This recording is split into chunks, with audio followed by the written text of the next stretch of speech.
नमस्कार विद्यार्थी मित्रांनो, राष्ट्रसंत विद्यानिकेतन प्राथमिक शाळा उमरखेड इयत्ता 7वी विषय इतिहास नागरिकशास्त्र पाठ 7वा स्वराज्याचा कारभार। आपण कालच्या व्हिडिओमध्ये अष्टप्रधान मंडळ याविषयीची माहिती घेतली। शिवरायांनी राज्याभिषेकाच्या प्रसंगी अष्टप्रधान मंडळ स्थापन केलं होतं, म्हणजेच राज्यकारभार पाहण्याच्या सोयीसाठी राज्यकारभार चालवण्याच्या दृष्टीने आपल्या राज्यकारभाराच्या सोयीसाठी त्यांनी 8 खात्यामध्ये विभागणी केली होती। ते प्रत्येक खात्यासाठी एक प्रमुख नेमला होता। 8 खात्यात 8 प्रमुख मिळून हे अष्टप्रधान मंडळ बनले। या प्रमुखाची नेमणूक करणे किंवा त्यांना त्यांच्या पदावरून दूर करणे हा महाराजाचा अधिकार होता।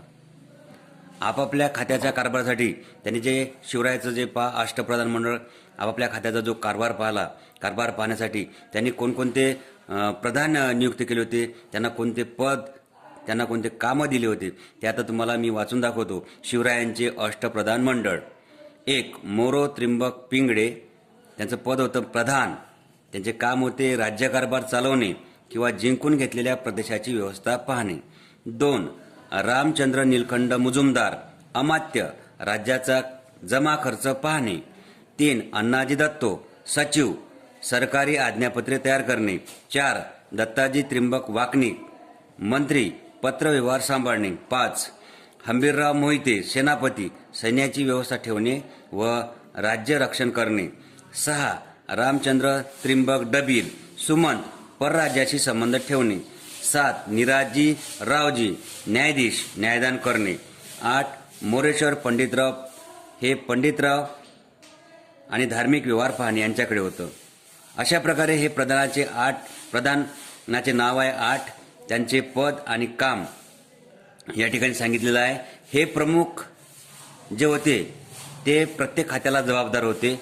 शिवाजी महाराजांनी गुण आणि कर्तृत्व पाहून अष्टप्रधान मंडळाची निवड केली, म्हणजे त्यांचे जे गुण होते आणि जे काम होते, कर्तृत्व होतं, ते गुण आणि कर्तृत्व पाहून त्या अष्टप्रधान मंडळाची निवड केली होती। त्यांना इनामे, वतने किंवा जहागीर दिल्या नाहीत, तर रोख पगार मात्र भरपूर दिला। शिवाजी महाराजांनी इनाम, बक्षीस, असं वतन, जहागीर, जमीन असं काही दिलं नाही, परंतु मात्र त्यांना रोख पगार भरपूर दिला। अशा प्रकारे शिवरायांचं अष्टप्रधान मंडळ, तुम्ही सुद्धा पान नंबर 29 काढायचं, वाचायचं आणि अष्टप्रधान मंडळातील जे प्रधानाचे नाव, पद, काम हे वगैरे समजून घ्यायचं। ठीक आहे विद्यार्थी मित्रांनो।